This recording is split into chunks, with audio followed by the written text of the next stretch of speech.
There were cows wearing balloons. Literal cows. With balloons. One had a glittery pink bow tied between its horns, and another had a party hat that said Kale Queen. I wish I was making this up.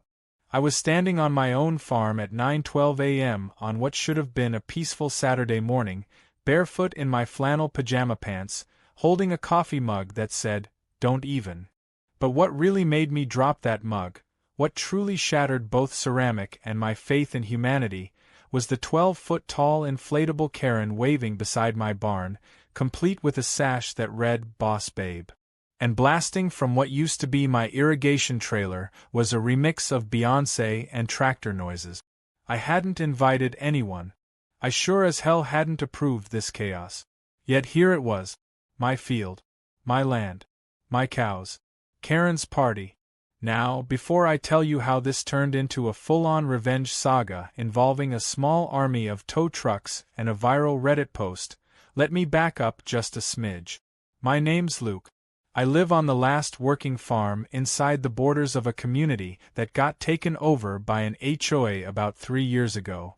When my grandfather passed, I inherited his farmhouse, land, and an unshakable love for solitude. I grow organic produce, keep a small herd of dairy cows, and generally mind my business.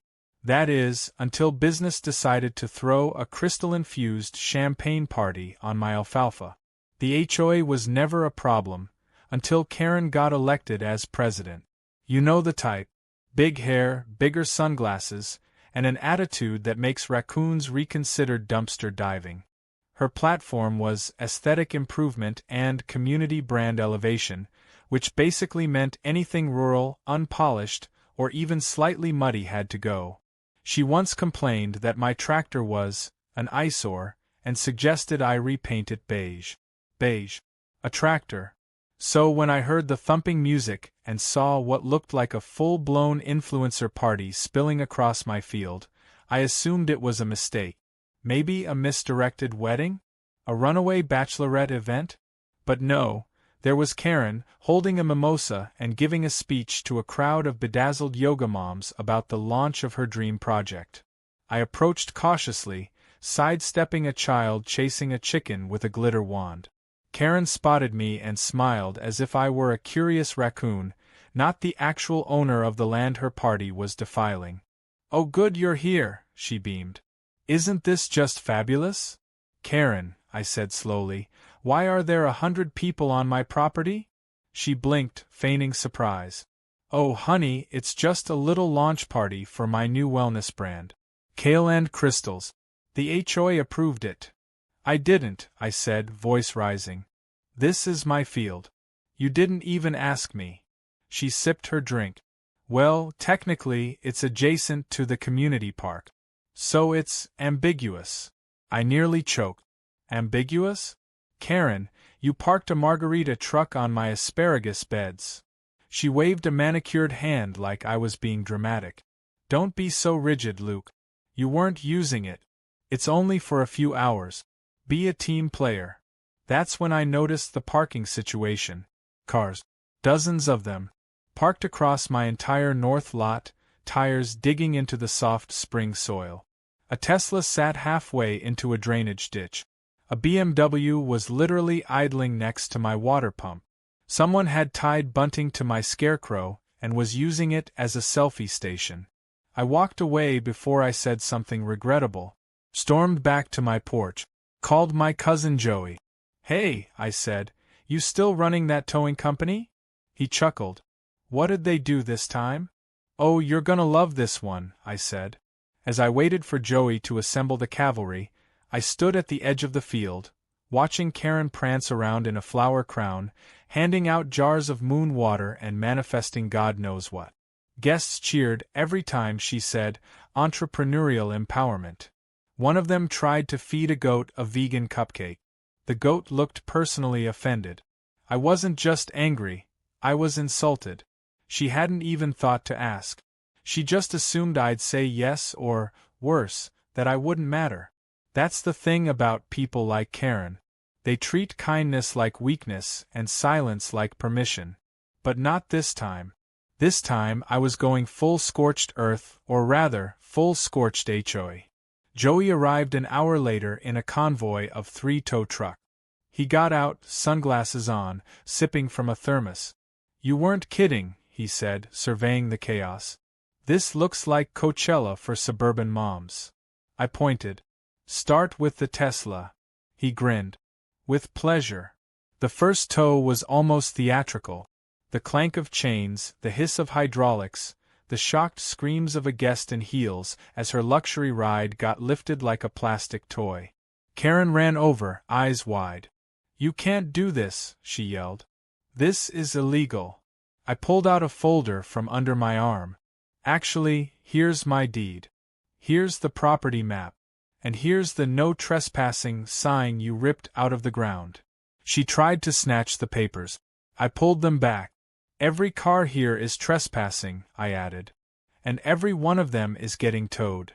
Karen's face shifted like weather: shock, rage, confusion, panic. "I'll call the HOA. I'll call the police." "Do it," I said. "Please." Guests started scrambling. One woman was crying because her Escalade had her vision board inside. Another man begged Joey to let him move his Lexus, offering $200 on the spot.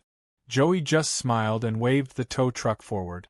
As chaos bloomed like some twisted festival finale, I stood back with my arms crossed, watching the field slowly clear one car at a time. Karen stood in the middle of it all, jaw slack, eyes wet, party crown tilting slightly to the left like a sinking ship. That was the beginning. They thought they could party on my land for free? They were about to pay, one tow at a time.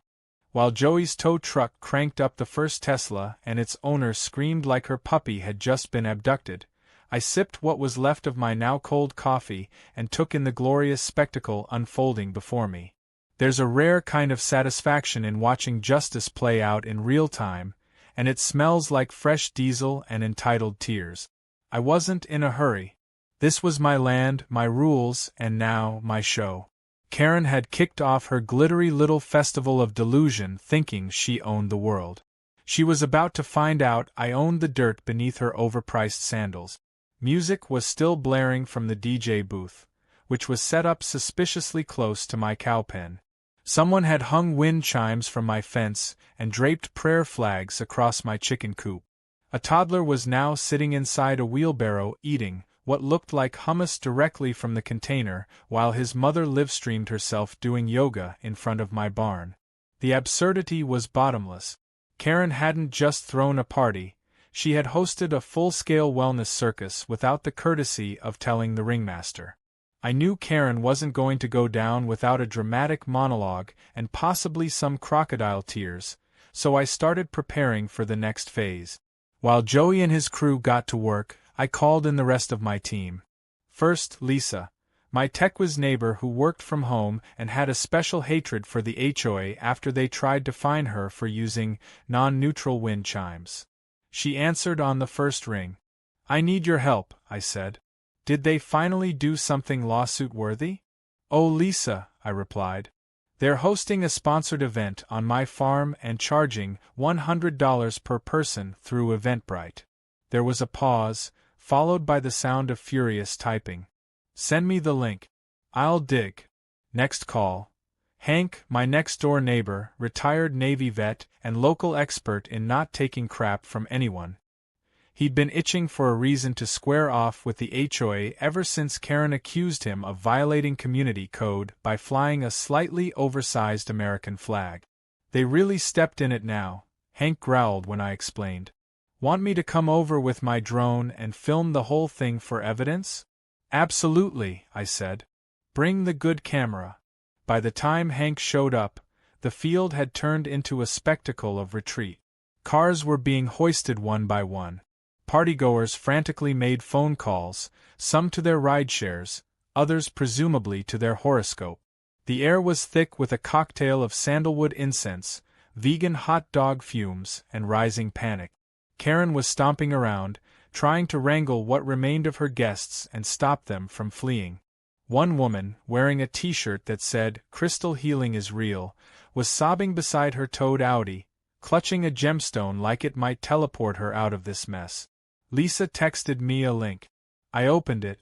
There it was. Karen's Kale and Crystal's grand launch, $100 per ticket, celebrating empowerment, wellness, and the divine feminine. The kicker? Over 150 RSVPs. Karen had made thousands. On my land. Without permission. Without rent. Without so much as a knock on my door. This wasn't just trespassing. It was commercial exploitation, masquerading as community spirit. Lisa messaged again. Found vendor info.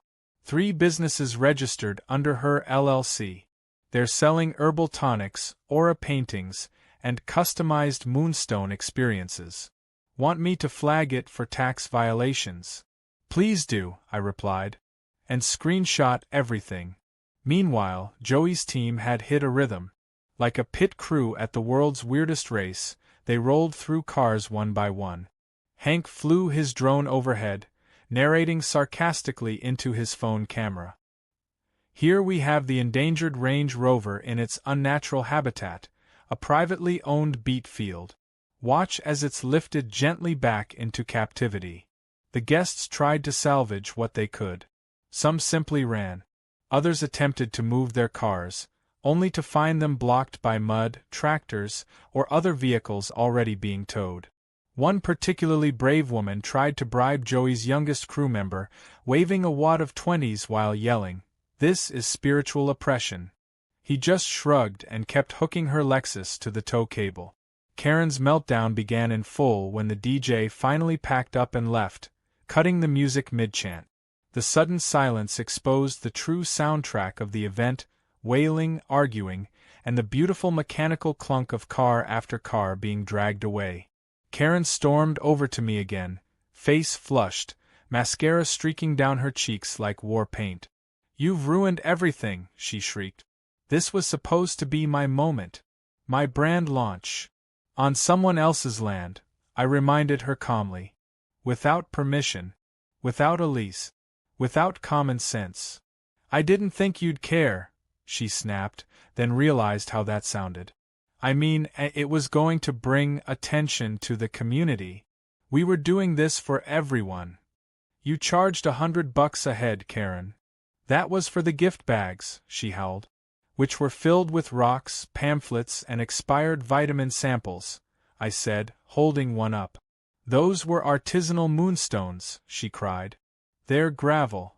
At that moment 2 officers arrived in a squad car.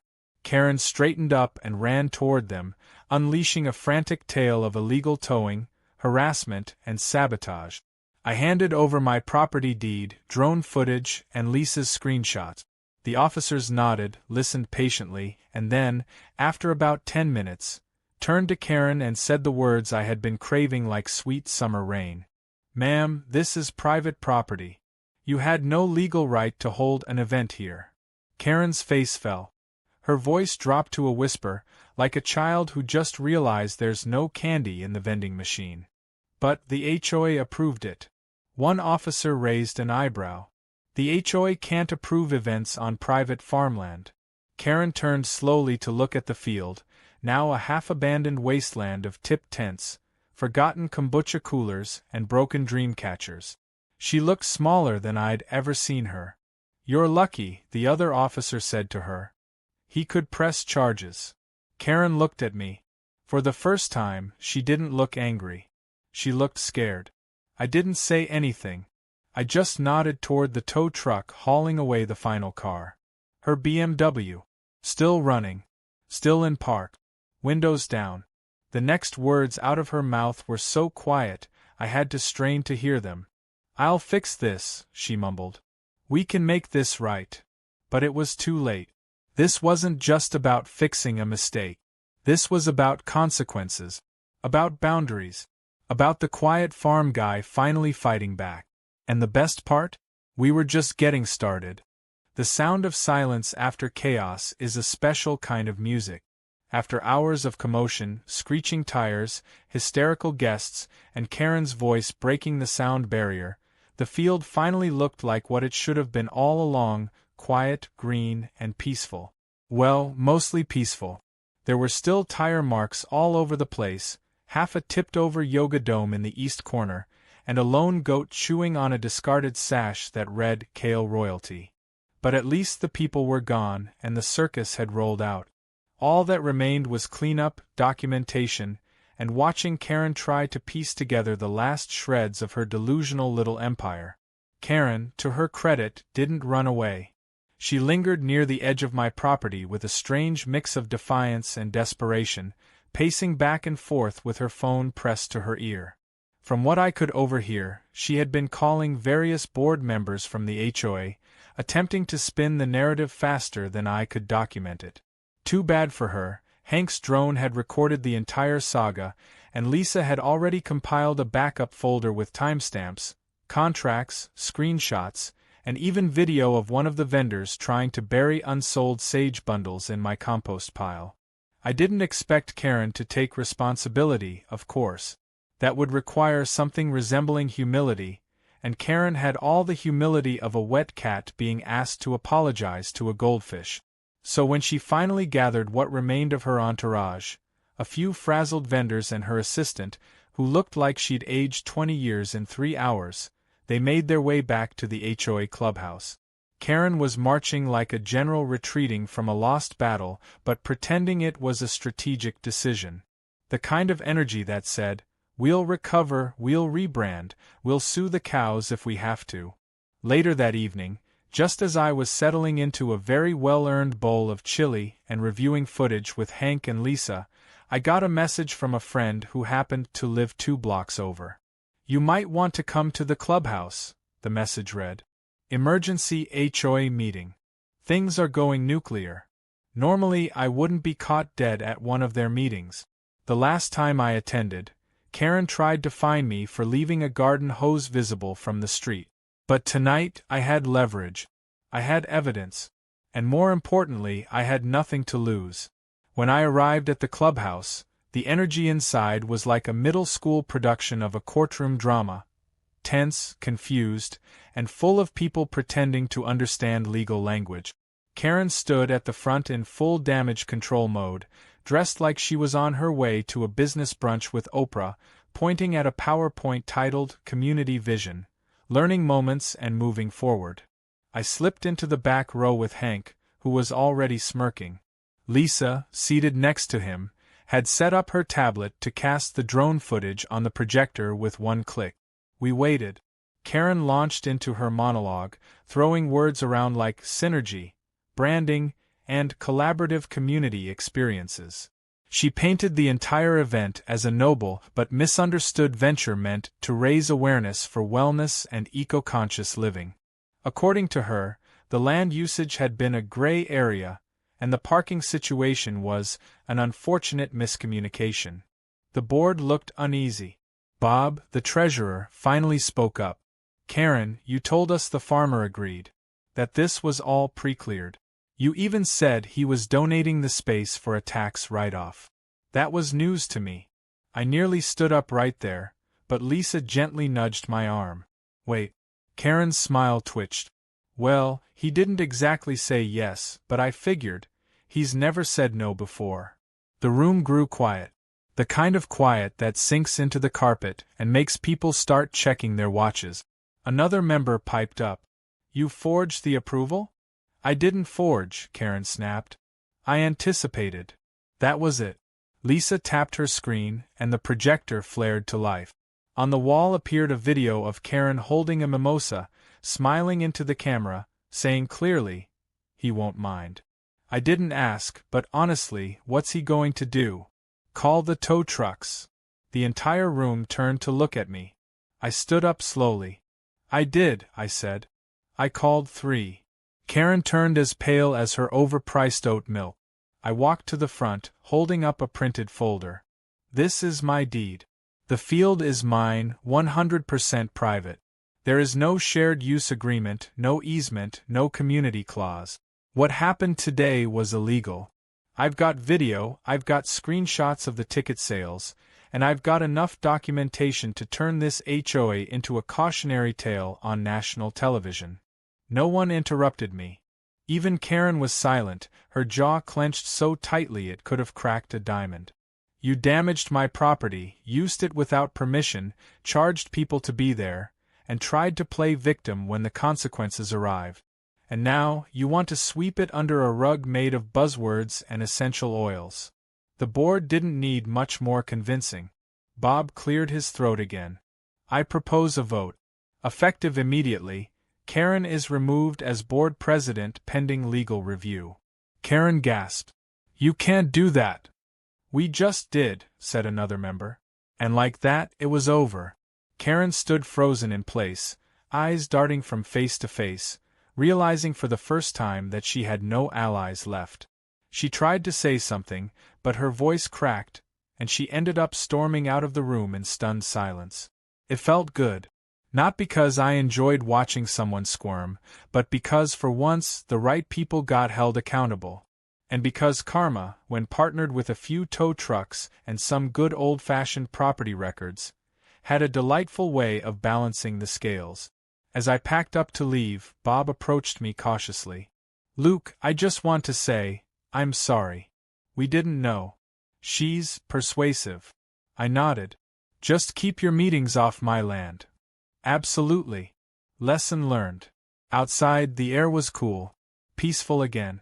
I stood under the stars with Hank and Lisa, the three of us feeling like we'd just pulled off a small heist, or at least a very satisfying episode of a courtroom drama no one expected to enjoy this much. Just as I reached my truck, I saw Karen's BMW parked, again, right on the edge of my property line, still on my side, still defiant. It was almost poetic. I made one last call to Joey. Hey, I said. Got one more for you. Let's call it the grand finale. And as Joey's truck rolled back up with those familiar blinking lights, I knew the message had been sent loud and clear. You don't mess with the quiet guy who owns the land. Not unless you want your legacy hauled off behind a diesel engine, one entitled vehicle at a time.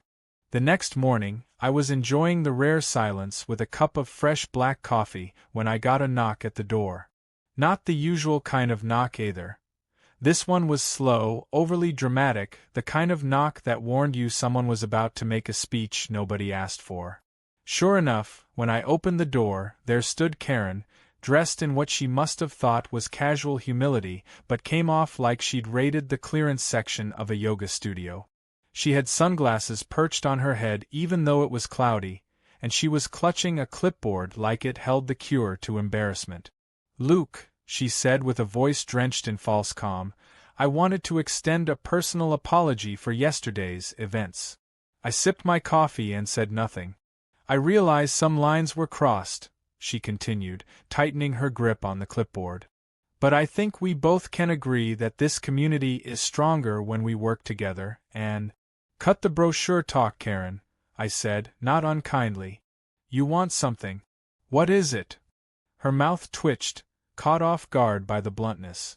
She shifted her weight and sighed. Fine. The HOA is meeting again tonight. We're trying to draft a formal response to the incident. There's been some media attention. That was an understatement. Lisa's drone footage and the Reddit post she helped me craft had gone viral overnight.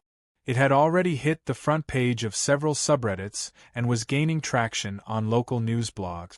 Titles like Farm Owner Tows Entire HOA Party for Trespassing and Wellness Guru's Event Gets Spiritually Uplifted by Tow Truck were circulating faster than Karen could say synergy. People were loving it. Part justice, part comedy, part schadenfreude with a side of sage-burning absurdity. Karen didn't look thrilled about the publicity. We just want to find a way to resolve this peacefully, she said. No need to drag this through lawyers or escalate the drama. I raised an eyebrow. But you escalated it. You built a stage on my crops. Her smile faltered. Yes, well, emotions were high. Mistakes were made. You know how these things go. I didn't answer. I just stared, slowly closing the door as she stammered something about reconciliation and community harmony. I let it click shut and went back to my coffee. Let them scramble. Let them spin their wheels. The only drama I was interested in now was watching them try to clean up the mess they'd made without a scapegoat to blame. Later that evening, I received a formal invite, well, more like a desperate flyer slid under my door, for the community forum being held at the clubhouse. They even promised refreshments, which was suspicious considering Karen once tried to ban potlucks for being unsanitary. Still, curiosity got the better of me, so I went. The room was full when I arrived. Some familiar faces were there. Neighbors who had always kept quiet, people who never voted in the HOA elections, and others who just liked free cookies. Karen sat at the front, this time not in the spotlight but off to the side, noticeably less glamorous, eyes darting like a trapped raccoon. Bob stood up and welcomed everyone. His tone was formal but jittery, like he was trying to run a company meeting without knowing who was about to sue who. "We're here tonight to address last weekend's event," he said. "And more importantly, to discuss changes to ensure something like this never happens again." Karen opened her mouth to speak, but Bob cut her off. "Please hold comments until we get through the agenda." That must have stung. What followed was a painful 30 minutes of bureaucratic lingo mixed with light groveling.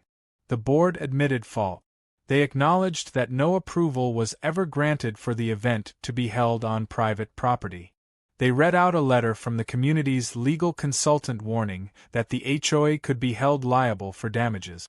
Bob then turned to me and offered a public apology, followed by a promise to personally cover the costs related to the cleanup and soil damage. I appreciated the gesture. I really did. But I wasn't finished yet. I stood and spoke, just loud enough for the room to hear but calm, controlled. I told them about the real damage, not just to my crops but to the trust between neighbors.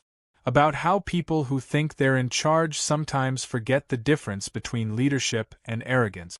I mentioned the goats nearly eating plastic, the field left trampled, and the way Karen treated it all like a marketing campaign instead of a community. Then I pulled out the cherry on top. "Also," I said, "I've listed the footage as part of a public case study. A few local journalists are using it as an example in an upcoming series on HOA overreach." Gasps scattered across the room. Even Bob looked alarmed. Karen looked like she'd swallowed a whole sage stick. "You can't do that," she snapped. "I can," I said. "And I already did. You brought this on yourself." The silence after that was delicious. Bob cleared his throat and moved on to the next item on the agenda. Motion to remove Karen Thompson permanently from all positions on the board and bar her from executive involvement moving forward. He didn't even have to ask for vote. Every single hand in the room went up, except hers. "I built this community," she muttered under her breath. "No," I said. "You built a brand. And you built it on other people's backs." I left the meeting before the refreshment. I figured I'd eaten enough nonsense from them already. The next morning, as if by divine comedy, Karen's Facebook group, one she had titled Real HOA Truths, Empower the Community, was discovered and promptly ridiculed online. It had 4 members: Karen, a bot account, someone's confused grandmother, and a profile named Karen's Real Friends that turned out to be her dog's page. Screenshots leaked. Comments rolled in. The internet does not forgive easily. And then came the final, hilarious twist. A week later, a glossy letter arrived in my mailbox. The return address was a law firm 2 towns over. Inside was a cease and desist. Karen was trying to claim I had defamed her by posting the footage online, that I had cost her business revenue, and inflicted emotional distress. I laughed for a solid 5 minutes before forwarding it to Lisa, who read it and immediately turned it into a meme. Within an hour, her TikTok about it had racked up thousands of views. Someone even dubbed Karen's meltdown to dramatic opera music. There's something wildly satisfying about watching the entitled unravel, not through yelling or threats, but through cold, methodical exposure. All I did was tell the truth. All I did was enforce the boundary that she thought she could trample over in heels. And if Karen thought that was the end of the story, she was about to learn just how far a little bit of accountability could go. Because I wasn't just cleaning up her mess, I was turning it into something poetic. Something permanent. Something she would never be able to delete, rename, or spiritually cleanse. And the best part? I was only just getting started. It's amazing what you can grow from a little bit of chaos. A week after the Karen-fueled disaster, the field began to look like itself again. With the cars gone, the trash hauled out, and the damaged crops cut back, nature did what it always does: it healed. But while the land was quick to bounce back, the neighborhood wasn't quite so lucky. Karen's fallout was still drifting through the community like smoke from a dumpster fire. Everywhere I went, people were whispering about her. Not just the party or the towing or the viral Reddit thread, but everything.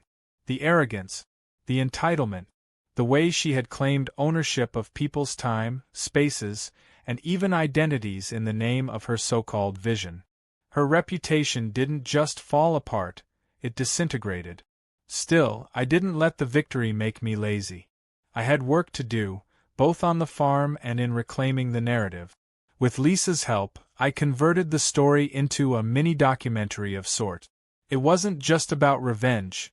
It was about showing what happens when people forget the importance of respect, boundaries, and asking permission. We pieced together drone footage, guest interviews, before and after shots of the field, and some glorious clips of Joey's tow trucks doing their thing. Lisa added narration, complete with timestamps and Karen's own words. "He won't mind," overlaid dramatically in slow motion.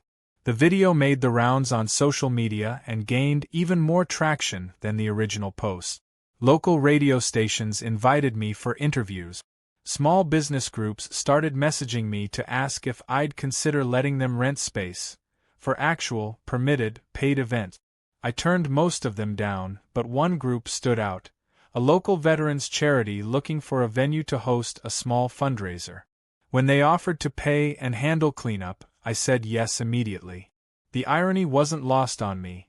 After Karen tried to monetize my land behind my back, I was now choosing exactly who got to use it and when. With intention. With dignity. Word of the fundraiser spread quickly. Karen tried to start a counter-event the same weekend, but it was a disaster. Only a handful of people showed up, mostly out of morbid curiosity. Her DJ canceled. One of her vendors publicly apologized for attending the previous event and said they had no idea the land wasn't legally rented. That vendor now had a booth at the charity fundraiser, where they handed out free samples and explained, sheepishly, that they had seen the light. Redemption arcs happen in the strangest places. The fundraiser was a success. Families came out, donations rolled in, and the field felt like it had finally been cleansed, not with crystals or moon chants, but with actual community. Hank manned the grill, flipping burgers like a pro. Joey showed up with one of his trucks and gave kids free rides in the passenger seat. Even Bob from the HOA came by, looking nervous at first, but eventually cracking a smile when he realized no one was going to yell at him. The event raised enough money to fund new equipment for a veterans therapy garden project, and I got more thank you notes in one day than I had in the last 10 years combined. A few days later, I received another letter. This one wasn't from Karen. It was from a real estate developer who had apparently seen the footage online and was now offering to buy my property for an absurd amount of money. His letter praised the location, the organic branding, and the potential for upscale development. I laughed so hard I nearly dropped the envelope in the compost bin. After all that had happened, the idea of selling out to the very forces Karen had tried to embody was almost funny enough to entertain. Almost. Instead, I had another idea. If people wanted to come to my field, they'd do so on my terms. I worked with Lisa and Hank to set up a website. Nothing fancy, just a homepage with the title, "The Field That Said No," and a few embedded videos. Underneath, we wrote a single sentence. This land isn't for sale, but the story is. Within a week, a podcast reached out for an interview. Then a small documentary series.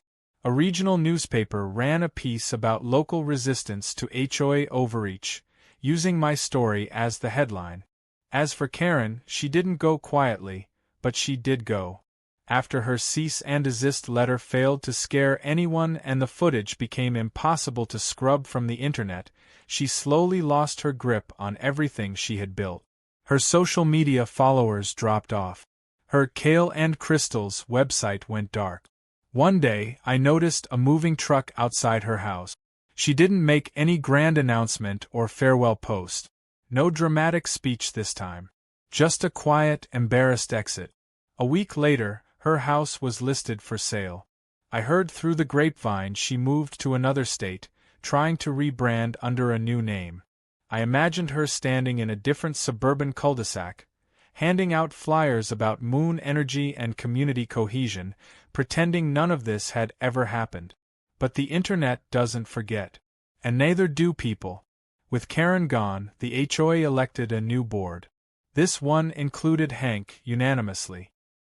His first act as interim president was to formally revise the HOA bylaws to clarify property boundaries and remove ambiguous language. He also instituted a rule requiring any future event proposals to include written permission from property owners, proof of insurance, and a post-event damage deposit. It was the kind of change that should have existed all along but only came about because of Karen's spectacular failure. One afternoon, a few weeks after the chaos had settled, I stood at the edge of the field, watching the breeze roll through the new sprouts. The grass was greener than I remembered. A few chickens wandered nearby, pecking at the dirt, oblivious to everything that had happened. I thought about how something so ridiculous, so infuriating, had somehow turned into this moment of strange, full-circle peace. I didn't need revenge. Not really. What I got instead was something better: respect, vindication, and a reminder that sometimes the best response to entitlement isn't shouting louder. It's being louder by doing, by documenting, by drawing the line so clearly that not even someone like Karen can pretend she doesn't see it. The funny thing is, people still drive by sometimes just to look at the infamous field. Some laugh. Some shake their heads. A few stop to take pictures of the new sign I put up, right at the edge where the party used to spill over into chaos. It reads, "Private property. No crystals beyond this point." And underneath, in smaller print, "Towed and treasured."